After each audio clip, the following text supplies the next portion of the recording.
6:52.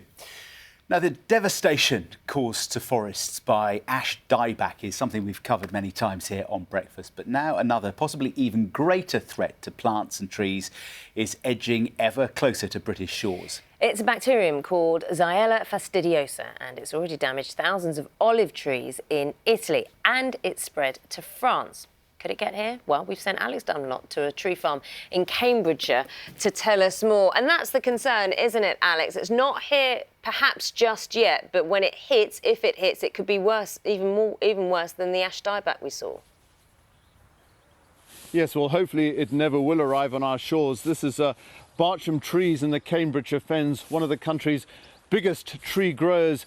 You can see behind me, these are just some of the 200,000 trees, would you believe it, that they've got on site. Now, take a look at this one. This is a lovely tree called the cherry plum. You can see it's just coming into flower. Now, this one is perfectly healthy, but importantly, it is one of the trees that is susceptible to Xylella fastidiosa. Now, when we were hit with ash dieback 4 years ago, this grower, along with others, had to destroy hundreds of thousands of ash trees purely as a precaution. So the last thing they need on their doorstep is Xylella fastosa, which one scientist described to me as simply terrifying. This bacterium has put scientists across Europe on a high state of alert. Xylella fastidiosa.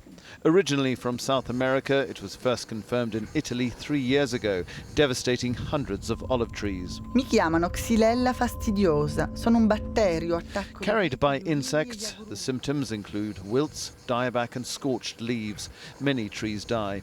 It's now spread to France, and the fear is that affected plants from the continent could enter the UK. That is how ash dieback first took hold here. Thousands of ash trees had to be destroyed. Countless more are still infected. Anne Edwards is a world expert on ash dieback, but she's far more concerned about Xylella. How devastating could it be? Terrible, I think. We have lots of lovely gardens and National Trust properties, and I mean, they could rip through our countryside and our gardens. If it makes it to our shores, Xylella fastidiosa could be absolutely devastating for the horticultural industry because, unlike ash dieback, which only affected ash trees, this new threat has so far infected nearly 40 different types of plants. On the list, trees like sycamore and laurel, and flowering plants like lavender and rock rose. The government has imposed a so-called plant passport scheme for growers and retailers. It means that only plants from disease-free areas on the continent can be imported. Individuals can bring back small amounts of plant material. There are restrictions on things like potatoes and citrus. But something like lavender, within Europe, you actually could bring it back to the UK. But we would recommend, particularly, the Royal Horticultural Society would recommend that you don't bring things back from infected regions. In the event of an outbreak here, host plants within 100 metres would be destroyed. Those within 10 kilometres would face a movement ban, which would last 5 years. Based in Cambridgeshire, this tree grower says the plant passport scheme doesn't go far enough. He quarantines every tree that he imports from Europe for a year.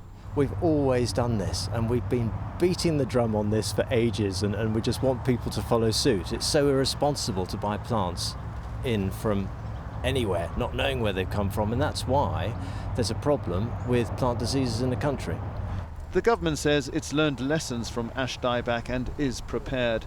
The message to all plant enthusiasts is to be vigilant.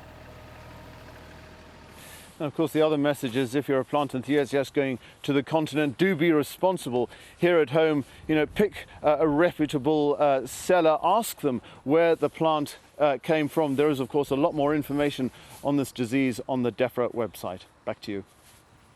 Alex, many thanks. Well, we'll be talking to Alex later in the programme. We will. Let us get in touch with us this morning if you're affected or worried by that. In fact, about any of the subjects we're talking about this morning.